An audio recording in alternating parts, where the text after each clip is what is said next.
Good afternoon, Cowboys, and welcome back to the CHS9 announcements. I'm your host, Molly. And I'm Kendall. And this is CHS9 Weekly. On this week's episode of CHS9 Weekly, we will be covering the Global Leadership Summit, TSA School Supplies Drive, and more. But before that, please stand for the pledges. I pledge allegiance to the flag of the United States of America and to the republic for which it stands, one nation, under God, indivisible, with liberty and justice for all. And now for the Texas Pledge. Honor the Texas flag. I pledge allegiance to thee, Texas, one state under God, one and indivisible.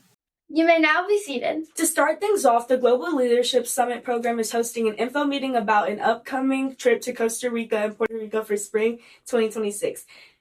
Be sure to attend if you would like to be a part of that. Do you love donuts, Molly? Yeah. Well, if you do too, TSA is having a school supplies drive, and the advisory class with the most donations will be rewarded with a donut party. We are so proud of our DECA chapter. All those that competed performed extremely well last week against very strong competition.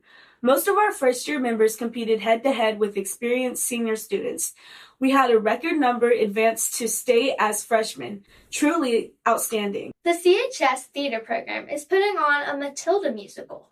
They just wrapped up their first weekend of shows, but don't worry. If you missed it, their last weekend of shows are this weekend at 7 p.m.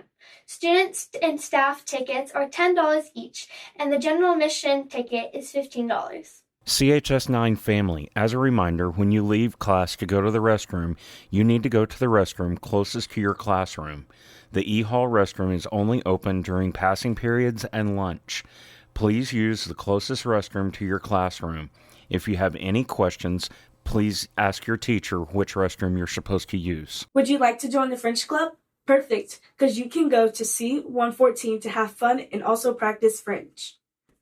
Students, please remember that HBL is a privilege, and there are some key points that you need to remember. When in the cafeteria, once you have your food, find a seat. If you choose to be in the hallways, please find you a place to sit and do not just stand in the hallways. Remember to please clean up your messes and make sure that you're utilizing the cleaning stations to do so. Please remember that the doors in both the South and North Breezeways are not exit or entrance doors. Please do not use those doors. If you want to go outside, you need to go through the door that goes out to the patio in the cafeteria. Next Tuesday, Wednesday, and Thursday, 8th graders from the middle schools are coming to look at how our school runs. And while these learners tour our school, please be on your best behavior. Be a good role model. Wow, we sure went over a lot today, Molly. Yes, we did. Well, we'll see you next time on CHS9 Weekly.